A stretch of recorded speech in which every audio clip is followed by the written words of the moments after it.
हाँ तो भाई लोगों, आखिरकार मैंने ड्यून का पार्ट 2 देख ही लिया इतनी मुश्किलों के बाद। अब मूवी देखने में कैसी मुश्किल, बताता हूँ कैसी मुश्किल। तो देखो, मुश्किल ज़्यादा नहीं है। मेरे सिटी में ड्यून लगी भी सही, फर्स्ट डे फर्स्ट शो ही में देखने वाला भी था इसको। बट क्योंकि मैंने ड्यून का पार्ट 1 इंग्लिश लैंग्वेज में देखा था एंड मेरे इधर इंग्लिश के एक भी शो नहीं लगे ड्यून पार्ट 2 के, तो मैंने सोचा क्यों ना थोड़ा वेट कर लिया जाए। जब ये मूवी इंग्लिश में लग जाएगी तब मैं इसको एक्सपीरियंस करूंगा। बट क्योंकि आपको तो पता है सोशल मीडिया से मुझे जहां पर देखो वहां पर स्पॉयलर से स्पॉयलर मिले जा रहे थे।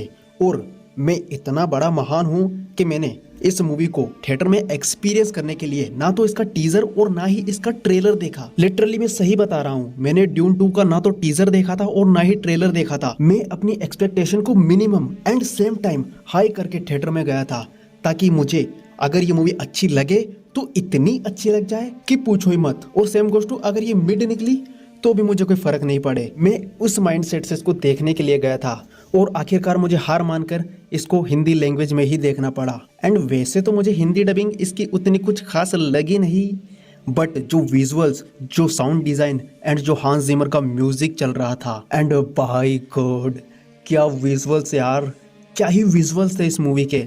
मैंने इंटरस्टेलर को थिएटर में मिस कर दिया था और मुझे वो एक्सपीरियंस आज मालूम पड़ा कि अगर उस टाइम में इंटरस्टेलर को थिएटर में देखता तो क्या हाल होता मेरा। वो जो एक कमी थी ना सिनेमा को लेकर मेरे अंदर कि मैंने इंटरस्टेलर को थिएटर में मिस कर दिया, वो कमी पूरी तो नहीं कहूँगा, बट हाँ वो कमी इसको देखने के बाद कम जरूर हो गई है। क्योंकि हांस जिमर, डेनिस विलेन्यू, ओ माय गुडनेस, और ऊपर से अपने बैटमैन के सिनेमेटोग्राफर, मतलब क्या ही कहने। मैं डेनिस विलेन्यू का arrival, enemy, Insidious, blade runner 2049 and dune part 1 से ही बहुत बड़ा फैन था। और मैंने जब उनका इंटरव्यू देखा क्रिस्टोफर नोलन के साथ, तो उस इंटरव्यू से मेरी एक्सपेक्टेशन और बढ़ने लगी। उनका जो विजन था ना इस मूवी को लेकर, वो विजन, उनके विजन के साथ मैं इस मूवी को देखने गया और उस विजन के साथ मेरे को ये मूवी बहुत ही पसंद आई। हाँ, इसमें कई सारी कमियां भी है अकॉर्डिंग टू मी, जैसे कि सलार में हमने देखा था कि बिल्डअप ही बिल्डअप था, इसमें भी वैसे ही बिल्डअप है, बट सेम टाइम इसमें पे ऑफ हो जाते हैं। बट वो पे ऑफ उतने सेटिस्फाइंग नहीं होते हैं। सेटिस्फाइंग मेरा मतलब कुछ कुछ मोमेंट, पूरी मूवी की बात नहीं कर रहा हूँ मैं। जैसे कि वो लास्ट का क्लाइमैक्स, वो फाइट मैं एक्सपेक्ट कर रहा था कि और ग्रैंड होगी, लाइक जैसे कि उन्होंने प्री क्लाइमैक्स में दिखाया था।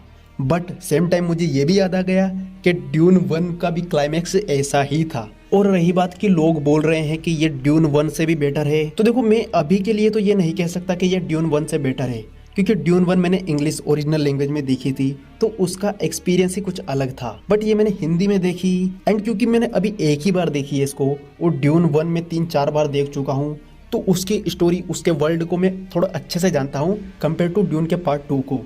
तो मैं भी शायद मैं इसको 2-3 बार और देखूं तो ये मूवी मुझे अच्छी तरीके से समझ में आ जाए, इसके पॉलिटिक्स अच्छी तरीके से समझ में आ जाए। विजुअल तो मेरे को अच्छी तरीके से समझ में आ ही गए हैं पहली बार में ही।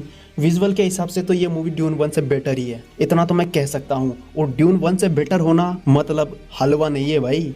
ड्यून 1 ऑलरेडी एक मास्टरपीस मूवी है in visually story telling and music में और साउंड डिजाइन, एंड वो यहाँ पर डबल लेवल पर काम करता है। और अगर हांस जिमर आपकी मूवी में म्यूजिक दे रहे हो, एंड बैटमैन के सिनेमेटोग्राफर, मुझे उनका नाम याद नहीं आ रहा, बट मैं उस बंदे का बहुत बड़ा फैन हूँ। इवन मैंने उनकी बहुत सारी मूवी में सिनेमेटोग्राफी देखी भी है। और वो लेजेंड जब आपके साथ हो और उसको डायरेक्शन मिले डेनिस विलेन्यू का, मतलब क्या ही कहने, प्योर थिएटर एक्सपीरियंस था। मैंने इसको 2D हिंदी लैंग्वेज में देखा और 4-5 जनों के साथ ही देखा, बट वो जो साउंड डिजाइन से वो जो सीट हिल रही थी ना, मतलब मेरे को 4DX का एक्सपीरियंस मिल रहा था।